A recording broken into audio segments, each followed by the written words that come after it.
नमस्कार, स्वागत है आप सभी का हमारे पॉडकास्ट में, जहां हम लेकर आते हैं ऐसे लोगों की कहानियां जो हौसले, जुनून और इच्छा शक्ति का प्रतीक हैं। आज हमारे साथ हैं पैरा कराटे एथलीट, जिन्होंने अपनी मेहनत और आत्मविश्वास से हर चुनौती को मात दी है। इनकी कहानी ना सिर्फ खेल की है, बल्कि साहस, संघर्ष और अपने सपनों को जीने की है। तो चलिए जानते हैं तरुण शर्मा की कहानी, उन्हीं की जुबानी। तरुण शर्मा जी, कैसे हैं आप?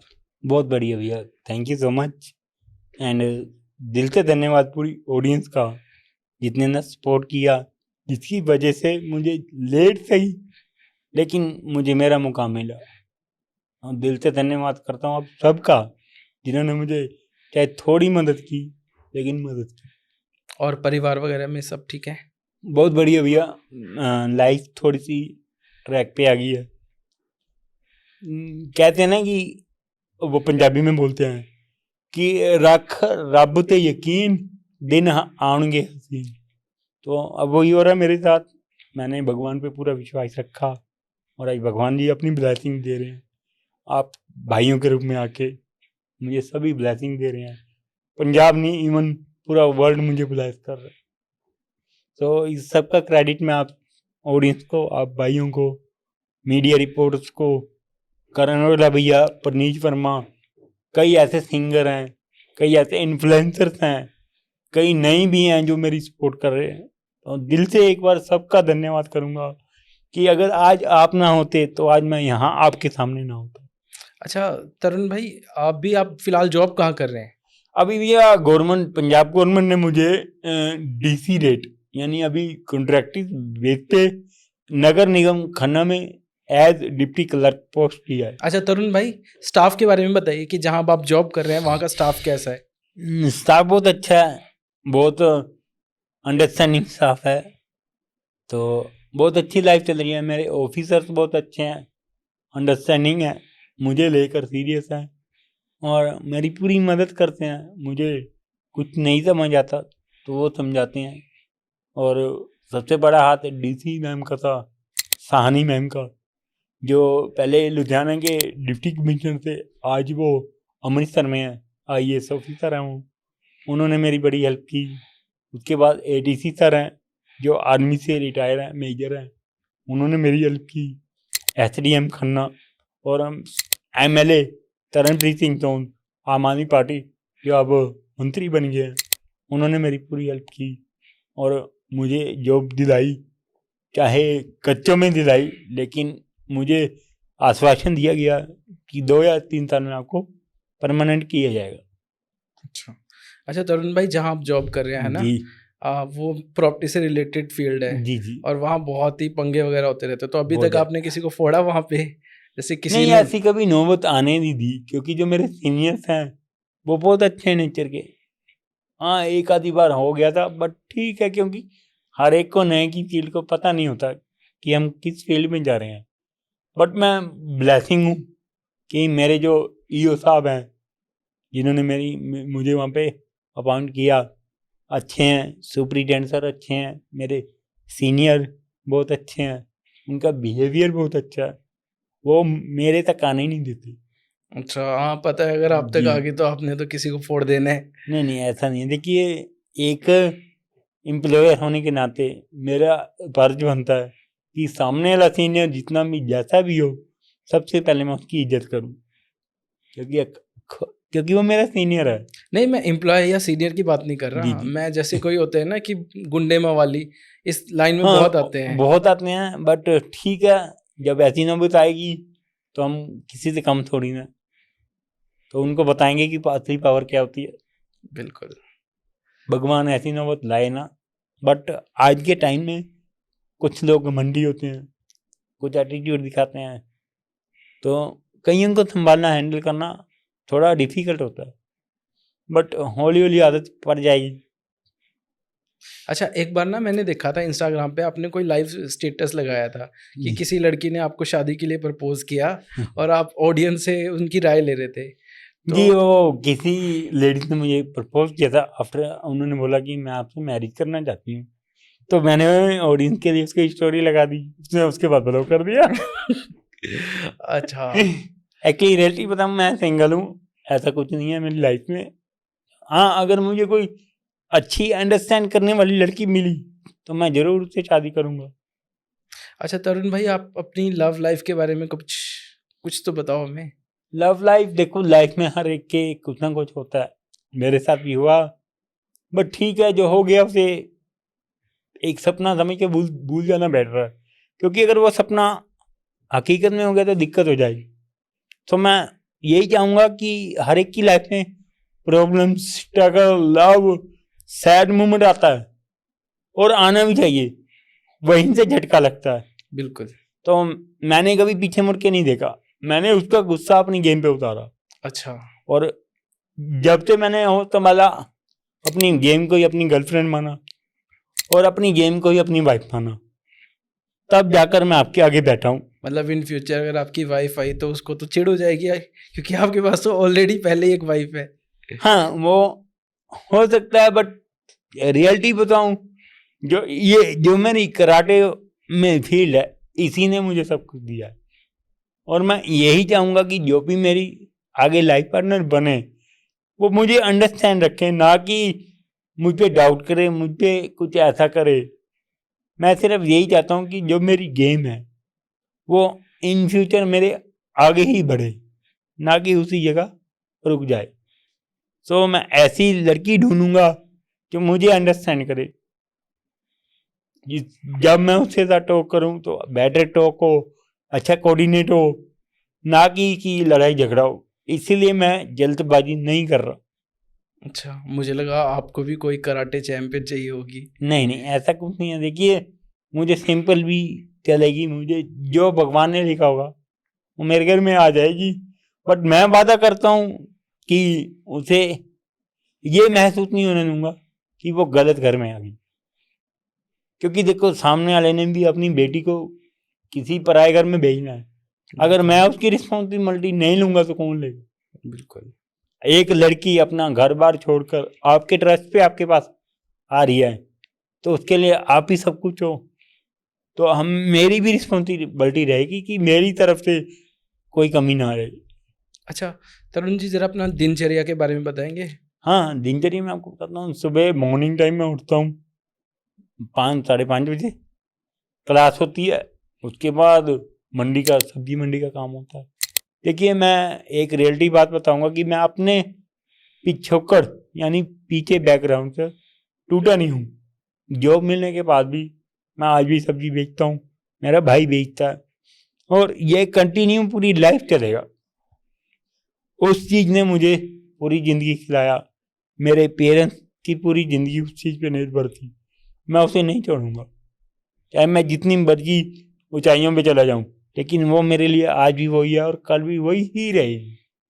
चाहे उसके लिए मुझे कोई अच्छा समझे चाहे बुरा समझे, क्योंकि मैं उस गरीबी से उठा हूं, उस हालातों से लड़कर उठा हूं जिन्हें मैं कभी जिंदगी में भूल नहीं सकता। अच्छा, अभी आपने बोला कि सुबह उठ के मेरी क्लास होती है। जी, और किस चीज़ की क्लास होती है आपकी? मैं कराटे की ट्रेनिंग देता हूँ। तरुण कराटे अकेडमी के नाम से एक ट्रेनिंग सेंटर खोला मैंने। अच्छा। अब आप मुझे ये बताओ कि अगर आप कोई मार्शल आर्ट सीखना चाहते हो, आप पर्सनल ट्रेनिंग के लिए कोई कोच हायर करते हो, आप कितनी फीस चार्ज कम दे से सकते कम हो? वो 15 या 20 हजार तो हाँ। लेगा। मैं तो कुछ भी नहीं दे सकता। मैं तो नहीं, फिलहाल वैसे आइडिया मतलब कितनी फीस आप वो चार्ज करेगा आपसे? वो कम से कम 15 या 20 हजार चार्ज 15-20, करेगा। चलिए आप मान लेते हैं। अब मेरी फीस पता है कितनी है? आपके रोंगटे खड़े हो जाएंगे। सिर्फ 500। सिर्फ 500? सिर्फ 500 मैं पर्सनल फीस लेता हूँ टीच करने की। अच्छा, और कितने स्टूडेंट्स हैं आपके पास? मेरे पास अभी 20 एक स्टूडेंट है जो पर्सनल है। उसके बाद मैं शाम को 5 से 6 फ्री ऑफ कॉस्ट कराटे की ट्रेनिंग देता हूँ, जिसमें वर्धमान स्टील मिल लुधियाना मेरी हेल्प करता है। वर्धमान स्टील लुधियाना किस प्रकार आपकी हेल्प करता वो है? मेरी डाइट के लिए जो भी डाइट का सामान होता है या बेसिक पे होती है वो मुझे दे देते हैं। उनसे जब मैं मिला था, उनके कांटेक्ट में आया था, डीसी लुधियाना की तरफ से ही मैं उनके कांटेक्ट में आया था। मिस्टर वो भी वरिंदर शर्मा जी थे, IAS, आजकल वो सेक्रेटरी हैं। अच्छा। हाँ, तो उनकी वजह से मैं 3 साल पहले उनके कांटेक्ट में आया। तो उन्होंने मुझे कहा कि हम आपको डाइट प्रोवाइड कर देंगे या उनका पैसा दे दिया करेंगे, आप डाइट ले लिया करो। बट मैंने उनको मना कर दिया। कि नहीं सर मुझे काम चाहिए, मैं फ्री में काम नहीं करूँ। तो उन्होंने मुझे कहा कि क्या कर सकते हैं हम तेरे लिए। तो मैंने उनको एक वो बना के दिया चार्ट कि मेरी ये थिंकिंग है, अगर आप इसमें मेरी हेल्प कर दो। तो उन्होंने मुझे एक स्कूल में, घर के पास ही स्कूल है, उनके प्रिंसिपल से बात की और मुझे वहाँ 1 घंटे की परमिशन दिलाई। अच्छा। तो अब मैं शाम को 5 से 6 उनके लिए, उनकी तरफ से, वर्धमान सिविल लुधियाना की तरफ से वहाँ पे बच्चों को फ्री में कराटे की ट्रेनिंग देता हूँ। और वहाँ पे मेरे पास 70-80 बच्चे हैं जो गरीब फैमिली से हैं, जो स्पोर्ट्स करना चाहते हैं, इनके पास पैसे नहीं है, तो मेरी हेल्प वो करते हैं, उनकी वजह से हेल्प मैं वहाँ करता हूँ। बहुत ही अच्छी बात है, भगवान जी। उनको बहुत तरक्की दे। अच्छा, आपने बताया कि आपकी डाइट का अरेंजमेंट वो करते हैं, जी। ज़रा आप अपनी डाइट के बारे में बताएंगे? डाइट वही मॉर्निंग टाइम उठते हैं हम, दलिया तो हमारा कंपल्सरी होता है, अच्छा। क्योंकि जो दलिया है उसमें कई तरह की ऐसी चीज़ें जो आपकी बॉडी के लिए बहुत जरूरी है। उसके बाद एक्सरसाइज के बाद अगर आपने फैट बर्न करना है तो आपको आलू खाने चाहिए, आलू आपका फैट बढ़ा देगा। लाइक अगर मैंने वेट अगेन करना है तो आलू खाऊंगा और बनाना खाऊंगा, उसके साथ 1 गिलास दूध, जिससे अच्छा। मेरा जो बॉडी वेट है वो बढ़ेगा। और अगर आपको घटाना है तो उसके लिए आपको सैलिड्स वगैरह खाना पड़ेगा, चपाती कम करनी पड़ेगी, और कई ऐसी डाइट्स प्लान है जो फॉलो करने पड़ते हैं टाइम टाइम पे, क्योंकि हमारी जिम में ये है, हमारी जिम वेट के अकॉर्डिंग होती है, तो हमें कभी वेट बढ़ाना पड़ता है, कभी कम करना पड़ता है, इसीलिए। अच्छा, अभी आप कौन सी डाइट ले रहे हैं, वेट बढ़ाने वाली नहीं, या? अभी मैं मेंटेनेंस की डाइट ले रहा हूँ, जिसमें मैं लिक्विड ज़्यादा ले रहा हूँ। एक्चुअली मेरे को थोड़ी प्रॉब्लम्स आ रही हैं पेट में, अच्छा। मुझे गैस्ट्रो की प्रॉब्लम आ रही है, क्योंकि छोटे में जोर बहुत लगा लिया, डाइट पूरी मिली नहीं, इसकी वजह से हम मुझे ये प्रॉब्लम फेस करनी पड़ी। अच्छा। तो अब मैं लिक्विड ज़्यादा ले रहा हूँ, चपाती कम करी है, तो इन फ्यूचर वो भी ठीक हो जाएगी, मेडिसिन वगैरह चल रही है, देखते हैं। अभी लिक्विड में फ्रूट जूस हो गए, तो अभी ठंड शुरू हो गई है, सूप्स हो गए, वेजिटेबल सूप्स हो गए, चना सूप हो गए, तो मिक्स वेज सूप हो गए, एग्स हो गए, ये चीज़ें भी चल रही हैं। अच्छा, अभी आप वेट घटाने की या फिट रहने की डाइट ले रहे हाँ, हैं? अभी फिटनेस के लिए ही ले रहा हूँ। पानी की क्वांटिटी ज़्यादा की हुई है ताकि स्किन जो ड्राई होती है वो अंदर से ठीक रहे। अच्छा। बाकी अगर आप किसी, मैंने कोच कई तरह के होते हैं, एक आजकल झोला चाप को चल रहे हैं, वो आपको पता ही है, वो जाते ही आपको डब्बा पकड़ा देते हैं, ये खा लो, लेकिन उसका साइड इफेक्ट इतना बुरा है, आप सोच भी नहीं सकते। आप एक बार वो चीज़ ले लेते हो, उसके बाद क्या होता है कि थोड़े टाइम तक तो ठीक चलेगा, उसके बाद आपको मेडिकली प्रॉब्लम आने लगेगी। अच्छा, आप कौन सी कैटेगरी में खेलते हैं? मेरी कैटेगरी K21 है, के और जो पैरा कैटेगरीज हैं उसमें कई तरह की कैटेगरीज हैं, K21, K22, K10 और K30, 4 कैटेगरीज हैं जो पैरा के लिए बनी है कराटे में, जिसमें आती है मंदबुद्धि, हाई मंदबुद्धि, ब्लाइंड और व्हील चेयर पर्सन। तो आप इसमें से मैं K21 IQ और लोकोमोटर डिसेबिलिटी के साथ खेलता हूँ। अच्छा, अभी आप लास्ट टाइम कौन सी कंट्री में गए थे, मतलब किस कंट्री में खेल के आए हैं? अभी मैं US अमेरिका खेल के आया था, उधर से भी मेरा गोल्ड मेडल आया, और अब मैं सिलेक्ट हुआ हूँ कॉमनवेल्थ कराटे चैंपियनशिप जो क्या साउथ बात अफ्रीका है, में हो रही है। बहुत बहुत मुबारक हैं थैंक आपको। यू। और पंजाब का मैं इकलौता ही हूँ जिसने क्वालिफाई किया, और 25 को मेरी फ्लाइट है चंडीगढ़ से, अच्छा। तो अब देखते हैं वहाँ क्या रिजल्ट रहेगा, क्योंकि बॉडी एक के साथ साथ ना बॉडी में कई प्रॉब्लम आने लग जाती है, तो अब स्पीड में भी कमी हो रही है, मसल्स में भी कमी हो रही है, बट छोड़ूंगा नहीं। अच्छा, मैंने कहीं मतलब इंस्टाग्राम पे ही देखा था कि करण औजला ने आपका लोन माफ़ जी, कर दिया 8 लाख वो का। रियलिटी है। वो 8,70,000 का लोन था अच्छा। जो उन्होंने पे किया था। उनकी जब मैं बस से उतरा मेरी वीडियो वायरल हुई, उसके 1 हफ्ता बाद मुझे कॉल आ गई थी उनकी, अच्छा। पूरी टीम की कॉल आई थी कि करण भैया ने आपसे बात करनी है, गुड टाइम क्या रहेगा। अच्छा। तो उन्होंने मुझे टाइम दिया है कि इस टाइम का हम आपको, करण भैया खुद कॉल करेंगे आपको। अच्छा। तो उस टाइम वो कनाडा में थे, मैं यहाँ पे था, डे नाइट का फर्क था। तो उनका पहले कॉल आया इंस्टाग्राम पे। अच्छा।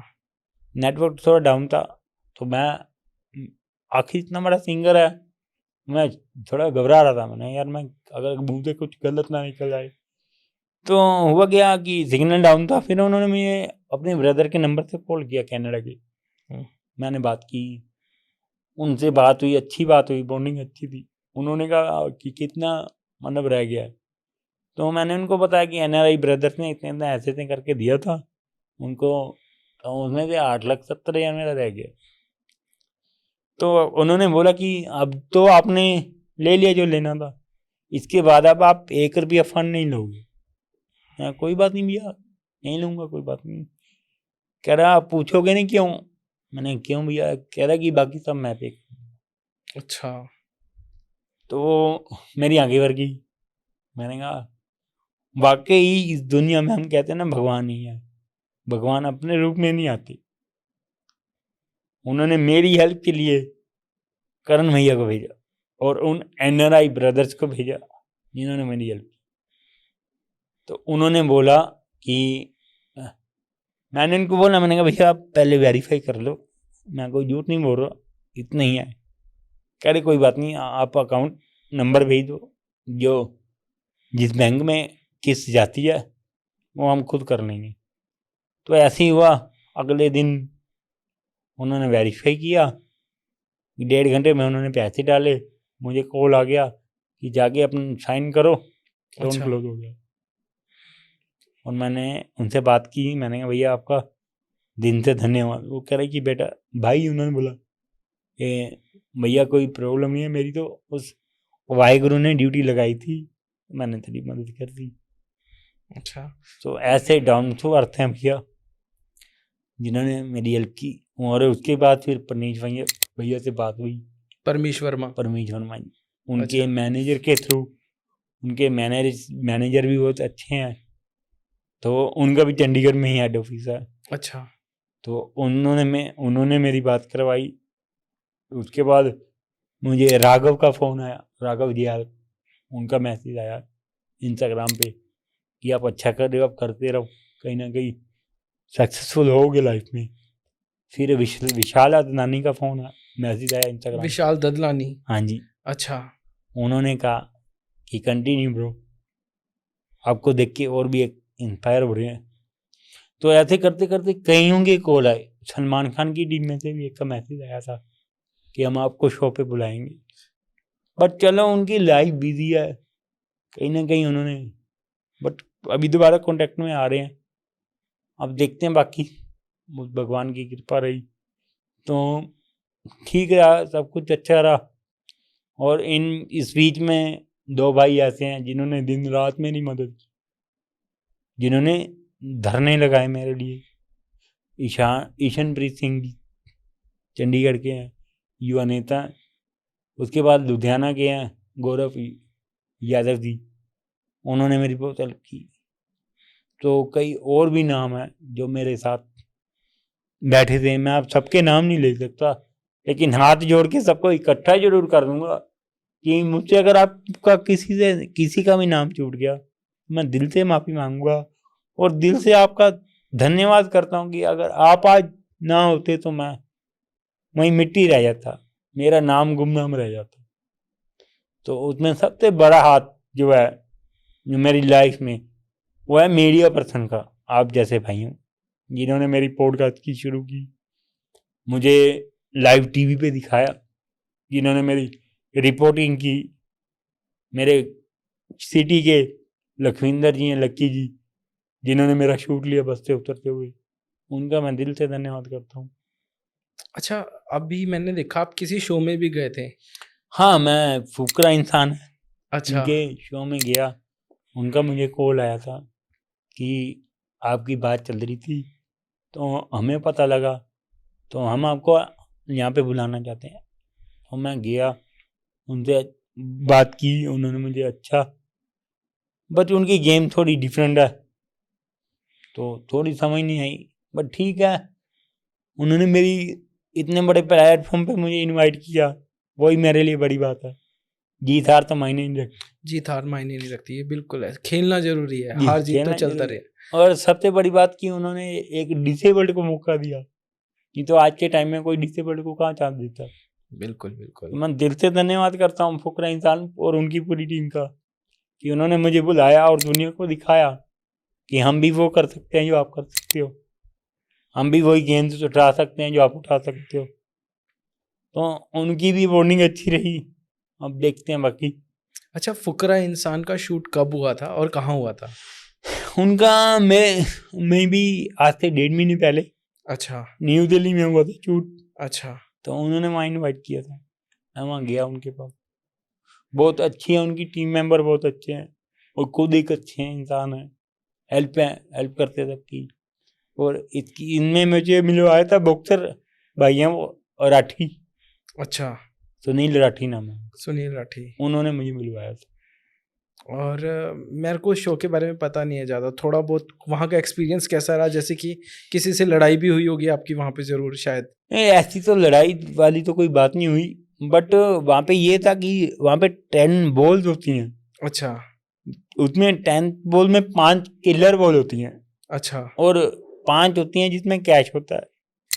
तो मैं किलर ढूंढने वाली साइड पे बैठा था, मेरे सामने वाला कैच ढूंढने वाली साइड पे बैठा था, जिसमें से मैंने 5 में से 3 बॉलें किलर उठाई, 2 कैश वाली उठा ली जो डिस्ट्रॉय हो गई थी। अच्छा तो टोटल अमाउंट हमारी बनी थी 45,500। उसमें क्या रहता है कि हमें 2 मिनट देते हैं आमने सामने को बंदे को कन्विंस करने का कि मुझे ये पैसा इसलिए चाहिए, मैंने इस पर यूज़ करना है। तो अगर उसमें फिर उसके बाद 4 बॉल्स आती हैं, एक होती है स्टिंग, एक होता है स्टैंड, ग्रीन और रेड कलर की बॉल होती है। अगर तो मैंने ग्रीन उठा ली, सामने वाले ने भी ग्रीन उठा ली, तो हम क्या होगा, वो पैसा डिवाइड हो जाएगा दोनों में आधा आधा। अगर मैंने रेड उठा ली, सामने वाले ग्रीन उठा ली, तो सारा पैसा मेरा हो जाएगा। अगर दोनों ने उठा ली तो दोनों को कुछ नहीं मिलेगा। तो मैंने उसे कन्विंस करा कि मैं ऐसे ऐसे करके गरीब बच्चों को मदद करूँगा। तो मुझे पता था वो धोखा देगा, तो उसने कहा ठीक है, क्योंकि जब स्टार्टिंग हुई उसने आते ही ये बोला कि मैं ग्रीन बॉल ही उठाऊंगा, आज बात करेंगे। अब मुझे एक बात पता है, जो बंदा स्टार्टिंग में ही बोल रहा है कि मैं ग्रीन उठाऊंगा, वो आपको लगता है कि वो दूध का दूल्हा होगा? तो क्या हुआ भाई, बातचीत हुई, जब हमने बॉल दोनों ने खोली तो हिस्ट्री में पहली बार हुआ ऐसा, उनकी गेम की हिस्ट्री में फर्स्ट टाइम हुआ कि मैंने भी रेड उठाई, उसने भी रेड उठाई। अच्छा। ना वो पैसे देके गया ना मैं, वो सारी गेम खत्म हो गई।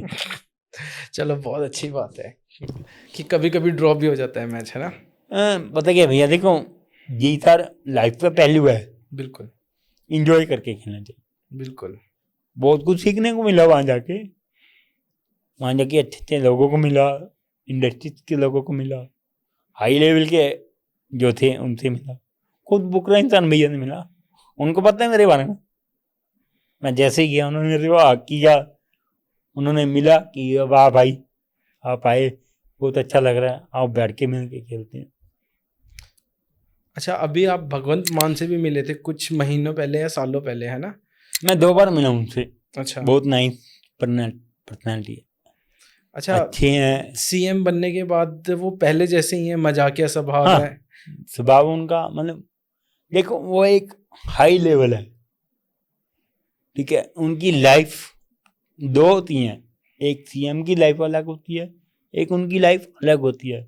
अब वो उन पे डिपेंड है कि वो कैसे मिलते हैं, वो अपने स्टाइल में मिलते हैं या सीएम के ओहदे से मिलते हैं। 2 बार मैं मिला हूँ, दोनों बार अच्छे से बात हुई हमारी। अच्छा बहुत उन्होंने अप्रिशिएट भी किया मुझे, बट अभी मुलाकात नहीं हुई। अब सोच रहा हूँ कि एक बार जरूर मिलूँ। अच्छा। आने दो कॉमनवेल्थ से मेडल, भगवान करे कि पूरा जोर लगा दूंगा अपने पंजाब, अपने देश के लिए, और वहाँ पे भी अपने ध्वज लहरा के आऊँगा। तो उसके बाद मान साहब को मिलते हैं, ये देखते क्या कहते हैं मान साहब, अच्छा। क्या पता मुझे पक्का ही कर दें। जरूर जरूर, अगर ये बात उन तक पहुंच रही होगी तो जरूर आपको पक्का कर जी देंगे, जी ऐसा मैं भी उम्मीद करता हूँ। अच्छा, ये तो होगी भगवंत मान की बात। अभी आप यूरोप में गए, जी। तो यूरोप में सबसे अच्छी कंट्री आपको कौन सी लगी? पूरा यूरोप ही अच्छा है, अगर आप कहो ना कि हमने कुछ घूमने जाना, अगर आपने कुछ देखना है, कुदरत को, नेचर को महसूस करना है, तो आपको एक बार जाना चाहिए यूरोप। और वहाँ के लोग कैसे लगे वहाँ के आपको? लोग बहुत हेल्पफुल हैं, सभी हेल्प करते हैं। वहाँ पे हम छोड़ो, वहाँ पे एनिमल्स की बहुत कदर है। अगर कोई एनिमल रोड पे बीमार है तो उसके लिए चॉपर तक आ जाता है। अच्छा, इतनी फैसिलिटीज है। मतलब एक एनिमल के लिए हेलीकॉप्टर तक आ जाते हैं। अब एक इंसान का एक्सीडेंट हो गया, हमारे यहाँ क्या होता है, पहले उसकी वीडियोस बनाते हैं, बिल्कुल। वो बेचारा वहीं पे पड़ा होता है। वहाँ ऐसा नहीं है, वहाँ 199 पे कॉल करो, या एम्बुलेंस आएगी या चॉपर आएगा उसको लेने। अच्छा, वहाँ ये सिस्टम है, वहाँ इंसान की कदर है, और यहाँ पे कदर नहीं है। यहाँ पे पहले अगर आपकी चोट लगी ना तो एक्टिंग करेंगे खून निकल, और आप वीडियो बना रहे पहले। अरे पागल बेवकूफ, पहले उसको ट्रीटमेंट करो तब जाके। वहाँ पे क्या है, वहाँ पे आप 5th क्लास में हो ना, तो आपको मेडिकल के बारे में बताते हैं, फास्टेज कैसे देनी है, सारा उनको टीच करते हैं, उनके डॉग तक को टीच करते हैं कि फास्टेज ऐसे देते हैं। अच्छा, और यहाँ के तो लोगों को अभी तक पता ही नहीं चला है कि वही है ना भैया कि सोसाइटी का फर्क पड़ता है। मैं एग्जाम्पल देता हूँ, मैं किसी मॉल में गया, 3-4 साल का बच्चा था, लड़की, बेबी गर्ल, उसकी पेरेंट्स वहाँ पे थे। उसके हाथ में बॉल थी, खेलते खेलते ना वो बॉल टेबल के पीछे चली गई। छोटा टेबल नहीं होता जिसपे बैठते हैं, तो मैंने कहा चलो मैं हेल्प करके उठा देता हूँ। उसके पेरेंट्स ने मना कर दिया कि बॉल उसने मारी है तो नहीं उठाएगा। अच्छा, वो लड़की का दिमाग देख लो, उसने टेबल उठाया, साइड पे रखा, बॉल ली, साइड पे रख के पहले टेबल को अपनी जगह पे रखा, फिर बॉल उठा। अच्छा, और यहाँ पे लात मारेंगे, चल टेबल कहाँ बॉल कहाँ। नहीं, यहाँ पे भी लोग बदल रहे हैं और यहाँ पे भी काफी चीजें सही हो रही हैं। नहीं, मैं तो खुद चाहता हूँ कि होना चाहिए, हम क्यों किसी से पीछे रहें। बिल्कुल। देखो मैं एक बात बताता हूँ, बच्चे आपको देखकर बड़ा होते हैं, जैसे आप उसको शिक्षा दोगे वो वैसे करेगा, वो तो आपकी कॉपी करेंगे। बिल्कुल।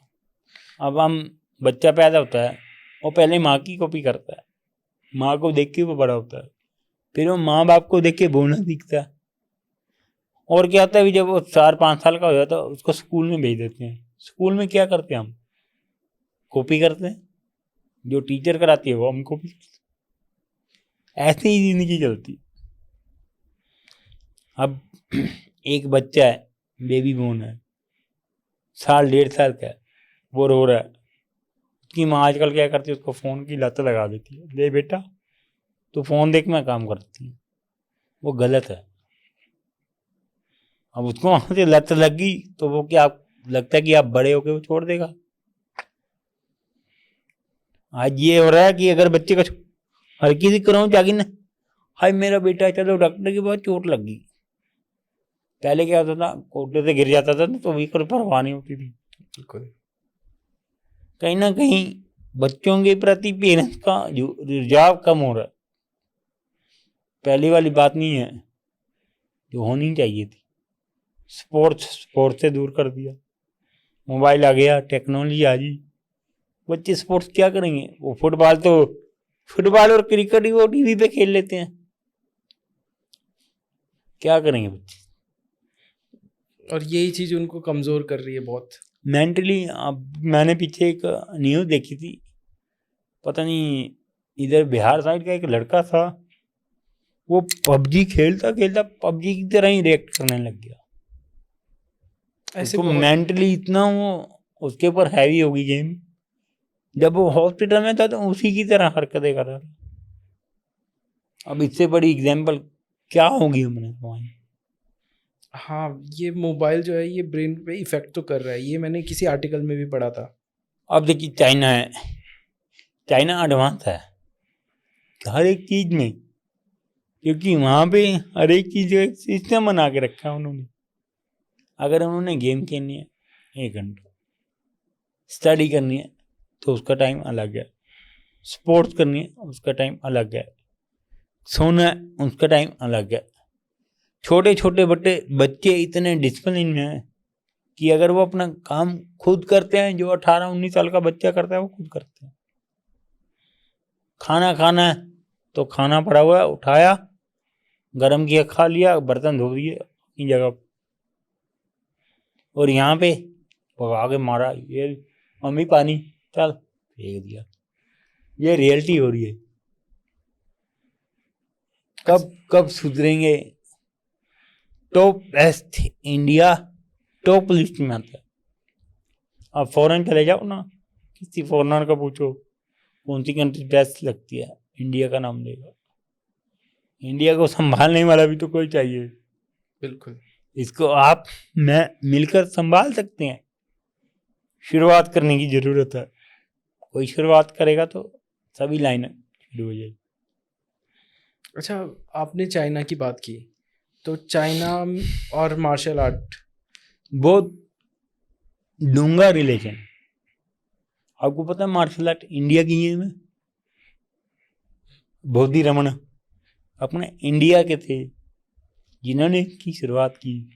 बट जब वो किसी गांव था उधर प्लेग की बीमारी फैल गई थी। आई थिंक यही था कि कोई बीमारी फैली थी, तो उन्होंने चाइना में जाके उस बीमारी को ठीक किया।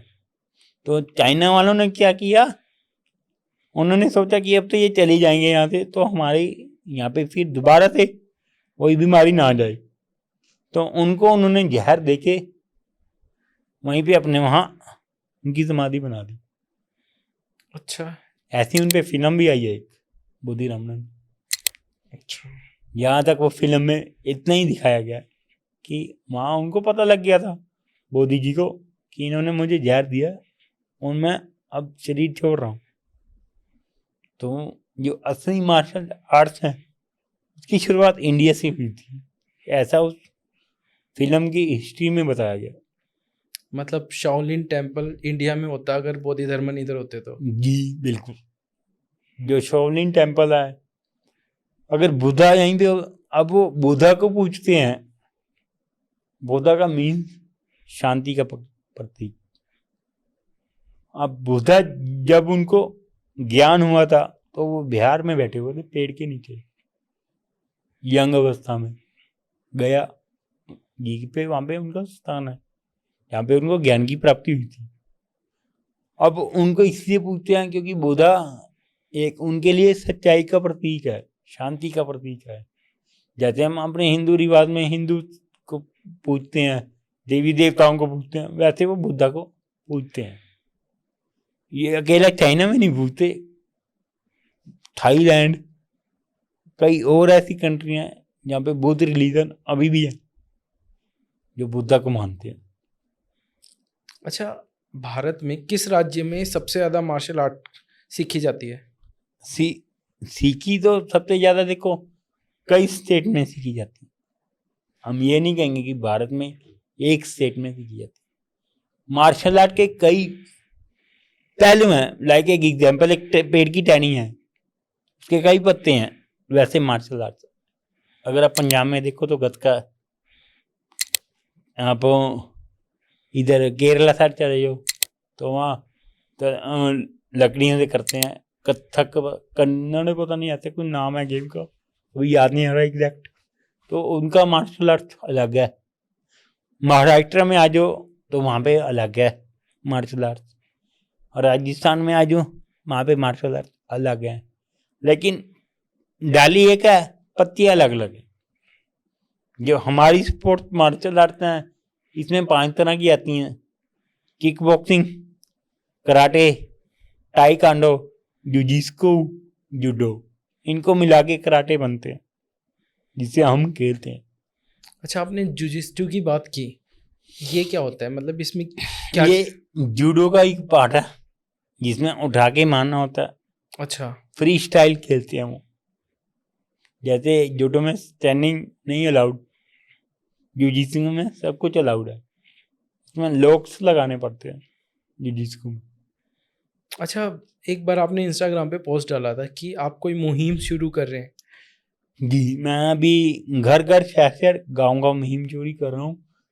जैसे जो बच्चे फिजिकल फिट नहीं है, जो बच्चे स्पोर्ट्स करना चाहते हैं, जिनके पास पैसे नहीं है, जिन बच्चों जैसे मेरी बहनें हैं घर से निकलने से डरती हैं, तो उनकी आत्मरक्षा के लिए मैं उनके गांव जाऊंगा, उनके शहर जाऊंगा, उनकी सिटी जाऊंगा, फ्री में कराटे की ट्रेनिंग शुरू करूंगा, ताकि जो फिजिकल फिटनेस है, स्पोर्ट्स है, उसको आगे बढ़ावा दिया जाए। और उसकी जो भी मेरी कोई फीस नहीं होगी, सिर्फ जो तेल का आने जाने का खर्चा होगा और रहने का बस वो होगा जो होगा। भारत में बहुत कम परसेंटेज जो है ना लड़कियों का, वो मार्शल आर्ट सीखता है। इसके पीछे आपको क्या रीज़न लगता है? सोच, आज की सोच सिर्फ इंस्टाग्राम तक सीमित रहेगी। इंस्टाग्राम में नाचना फेमस करते हैं लोग। चलो ठीक है, हर एक का स्कोप है इंस्टाग्राम में, फेमस हर कोई होना चाहता है, लेकिन जब वही इंस्टाग्राम से अगर कोई हकीकत में उनके आगे आएगा तो वो क्या करेंगे? डांस करके दिखाएंगे, शो करके दिखाएंगे। कौन बचाएगा वहाँ? अगर उनको मार्शल आर्ट्स आते होंगे तो खुद की हिफाजत कर सकते हैं। भैया आज का टाइम ऐसा है कि आप अपने सगे भाई पे विश्वास नहीं कर सकते, बिल्कुल। तो वो तो फिर फीमेल है। तो हम तो यही चाहते हैं कि जितना हो सके मार्शल आर्ट की ट्रेनिंग लो। जरूरी नहीं है कि 4 का घंटे लगाने, 5 घंटे लगाने। आप 45 मिनट दे दो मार्शल आर्ट्स को, 3 महीने बाद देखना औलाद की तरह बाहर आओगे, निडर होके दुनिया देखो। मैं ये नहीं कहता कि आप कराटे करो, बॉक्सिंग आती है, किक बॉक्सिंग आती है, बूशो है, टाइकांडो है, कई और मार्शल आर्ट गेम है, ज्वाइन करो। सिर्फ इंस्टाग्राम तक सीमित ना रहो, नाच के मत दिखाओ। ठीक है, आपका पैशन है नाचना, दिखाओ, मना कौन कर रहा है? आपकी लाइफ है, ना मैं मना कर रहा हूँ, ना आप मना कर रहे हो। सिर्फ एक रिक्वेस्ट कर रहे हैं कि आप अपनी लाइफ भी सेव करो। कल को आप कोई ये ना कहे, कोई गलत ना कहे, कोई गलत निगाह से ना देखे, ना आपको छेड़ सके। अब एक एग्जाम्पल देता हूँ, कल को आप कोई फीमेल जा रही है, 4 लड़के खड़े हैं, गलत कमेंट कर रहे हैं, वो क्या करेगी? मुंह नीचे करके सुन के चली जाएगी। उधर से वो लड़के और प्रभावित होंगे, यार ये तो कुछ कहती नहीं और छेड़ो। और अगर उसने मार्शल आर्ट सीखे होंगे, वो उनका ऐसा बुरा हाल करेगी ना, वो लड़के आंख उठा के नहीं देखेंगे कि नहीं यार गलत जगह डाल रहे हैं, खुद चले जाएंगे। तो अब आप ये बताइए कि वो 45 मिनट बैठ रहे हैं या वो 4-5 घंटे डांस पे रील बनाना बैठ रहे हैं। 45 मिनट। फिर अब बहनों के हाथ में, हमारा काम मोटिवेशन करना है, हम कर रहे हैं। बाकी बहनों की जैसी सोच, हम तो अगर गलत लगता है तो माफी मांग लेते हैं, भाई अगर हम गलत कह रहे हैं तो हमें माफ करना। बट जो हकीकत है, एक भाई के नाते हम या आप उनको समझा सकते। करना ना करना, 130 करोड़ की आबादी है, वो आपके ऊपर डिपेंड है। अच्छा तरुण भाई, आप फॉरेन गए हैं ना, मतलब यूएसए गए, यूरोप गए है ना, कभी ऐसा हुआ कि वहाँ पे किसी लड़की को देख के दिल में गिटार वगैरह बजाओ? नहीं भैया, ऐसा नहीं हुआ, नहीं लाइफ हुआ? में कभी नहीं हुआ। क्योंकि हमारा मोटिव उस टाइम यही होता है कि अपने देश के लिए कुछ करें। क्योंकि अगर ये सब करते तो हम वो अचीव ना कर पाते जो हम आज करके बैठे हैं। वो कहते हैं ना कि कुछ पाने के लिए कुछ इच्छाओं को मारना पड़ता है। सो मैंने अपनी बचपन, अपनी की जिंदगी कई कीमती पल अपनी गेम को दे दिया कि नहीं, एक टाइम आएगा तो मैं वो अचीव करूँगा जो जिसका किसी ने सोचा नहीं था। तो इसीलिए मैंने आज वो सब कुछ अचीव किया और आज आपके बैठा हूँ। हाँ, मैं उन सब की कदर करता हूँ जो गर्ल्स जो मुझे लाइक करती हैं एज ए फ्रेंड, उनकी सब सबकी रिस्पेक्ट करता हूँ। मेरी फ्रेंड्स हैं, मैं ये नहीं कहूँगा, जस्ट फ्रेंड्स हैं, जैसे आप फ्रेंड हो। कई और फ्रेंड्स हैं सभी यूरोप में है, एशियन की कई कंट्रीज में है, यूएस में है, लेकिन फ्रेंड्स वाली लाइफ बेटर। अच्छा, आपने फ्रेंड्स की बात की, तो आपके कितने सबसे अच्छे दोस्त हैं? मेरे कई फ्रेंड्स हैं, लेकिन उनमें से जो मेरे बचपन के फ्रेंड्स हैं वो हम्म। गिने चुने हैं। एक है घर के पास ही, जिसका नाम राजा राजपूत, वो बचपन से लेके अभी तक मेरे साथ। वो एक प्रोफेशनल बॉडी बिल्डर है, उसका खुद का जिम है, अच्छा फिजिकल फिटनेस ट्रेनर है। वो ऐसा था कि अगर कोई मुझे बोलता था ना गलत, तो मेरे करके वो लड़ता था। वो आज भी है, अभी भी उसे फोन करता हूँ ना तो वो ये नहीं कहता कहता है क्यों, वो एक ही बात बोलता है, क्या हुआ, कुछ हुआ, आऊं? नहीं भाई, हर बार नहीं। कह रहा हाँ, अब तो फेमस हो गया यार, अब कहाँ याद रखेगा।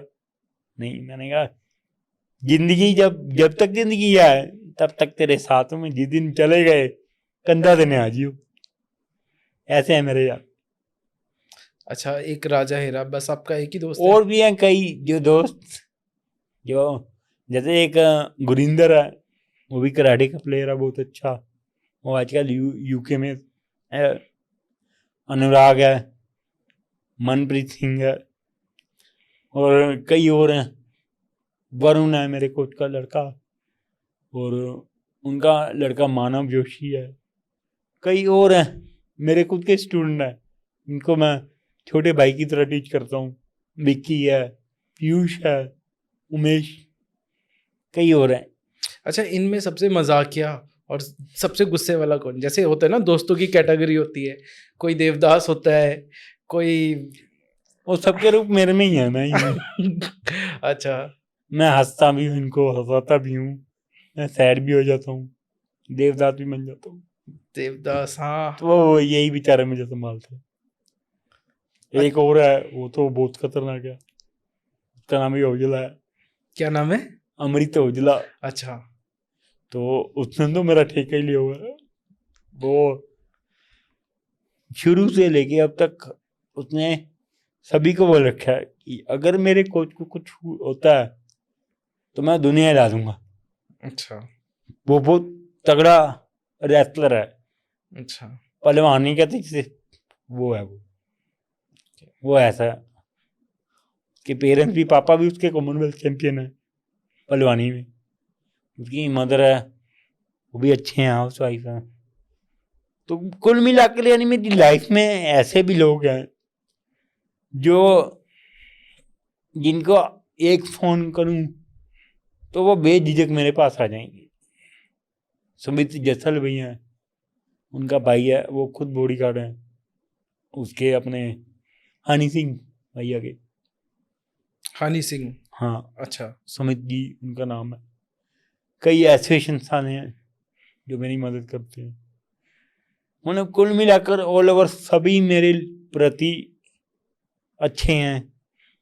वो हर टाइम मेरे साथ जुड़ने के लिए तैयार है। ऐसा नहीं है कि मैं उनको कॉल करूं वो मेरे साथ ना हो, नहीं, और एनी टाइम खड़े हैं। अच्छा, ये तो होगी दोस्तों की बात, अपने रिश्तेदारों के बारे में भी कुछ बताइए। वो तो भैया ना पूछो तो बेटर है। ऐसा क्यों? वो कहते हैं कि बाप मरे तो दादके मर गए सारे, माँ मरे तो नानके। मेरा बाप मर गया, मेरे लिए सभी मेरे नानके दादके मर गए, मैं नहीं वर्तना चाहता। अच्छा। रियलिटी है, जो भाई अपने भाई के नहीं हो सके तो मेरे क्या होंगे, बिल्कुल सही मुझे कह नहीं रहे हैं। चाहिए। दूर से नाम राम राम, खुश रहो, भगवान आपको खुश रखे।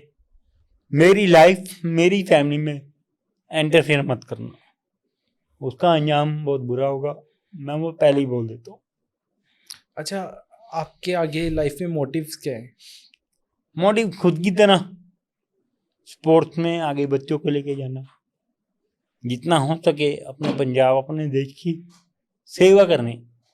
जरूरी नहीं है कि आप अगर आर्मी में हो तो आप देश की सेवा कर सकते हो, नहीं, मैं बिना आर्मी में रह के अपनी देश की सेवा करता रहूँगा मरते दम तक। एक ही नारा रहेगा, जय हिंद, जिए हिंद, जीता रहे मेरा भारत। ये आपने बिल्कुल सही कहा कि अगर हमें देश की सेवा करनी है तो ज़रूरी नहीं है कि हम आर्मी में ही जाएँ, हम बहुत से अच्छे काम कर सकते हैं। जी, आप समाज सेविक बन सकते हो, आप एनिमल लवर बन सकते हो, आप वृद्ध जो हैं उनकी आप हेल्प कर सकते हो, आप अनाथ बच्चों की हेल्प कर सकते हो, आप गरीब बच्चों की हेल्प कर सकते हो, गरीब फैमिलीज की हेल्प कर सकते हो, डिसेबल्ड की हेल्प कर सकते हो। समाज में कोई भी अच्छा काम आप कर सकते हो। उसके लिए ये जरूरी नहीं है कि आप किसी गवर्नमेंट साइड का हिस्सा हो। बहुत बहुत अच्छा लगा तरुण जी, आप हमारे पास आए और आपने इतना लोगों को मोटिवेट किया। आशा देखिए, करता हूँ कि हमारी ऑडियंस बहुत कुछ सीखेगी आपसे, और शो पे आने के लिए बहुत बहुत धन्यवाद। ये मेरा सौभाग्य है कि ये आप जैसे भाई ने मुझे दूसरी बार इनवाइट किया, और उम्मीद करता हूँ कि आगे भी ऐसे ही मैं आपके पास आता रहूँगा, लोगों को आगे बढ़ाने के लिए। जो मेरे भाई बहन डिप्रेशन का शिकार हो रहे हैं, जो स्पेशल नीड चाइल्ड हैं, उनको पुश यानी मोटिव करने के लिए मैं आपके चैनल पे आता रहूँगा। और अगर मुझे मेरी लाइफ को देखकर कोई मोटिव हो रहा है तो मुझे इसमें क्या प्रॉब्लम है? कोई तो प्रॉब्लम नहीं है। बट एक जरूर कहूँगा कि माँ बाप की सेवा करो जितनी हो सके। Life is true show. एक एक पल को ऐसे जियो कि एक पल को आप साल की तरह जी रहे हो। क्या पता कल का सूरज देखे ना देखे। किसी चीज की इच्छा दिल में मत रखो, उसे पूरा करो। एक एग्जाम्पल देता हूँ। हम क्या करते हैं, हम एक प्लान करते हैं लाइफ में कि हम इसी को इस उम्र में करेंगे जब हम रिटायर हो जाएंगे। अब मुझे एक बात बताओ, इधर बंदे का एक सेकंड का नहीं पता। क्या आपको लगता है आप रिटायरमेंट की एज में जाओगे? वो काम पहले करो, लाइफ का कुछ नहीं पता। इंजॉय करो। लाइफ इंजॉय रहेगी तो लाइफ लॉन्ग रहेगी। लाइफ में टेंशन आएगी तो लाइफ ट्रू छोड़ रहेगी। मैंने खुद ये एक्सपीरियंस फेस किए हैं, इसीलिए मैं आप सबसे यही कहता हूँ, लाइफ को एंजॉय करो। लाइफ जीने का नाम है, टेंशन का नाम लाइफ नहीं है।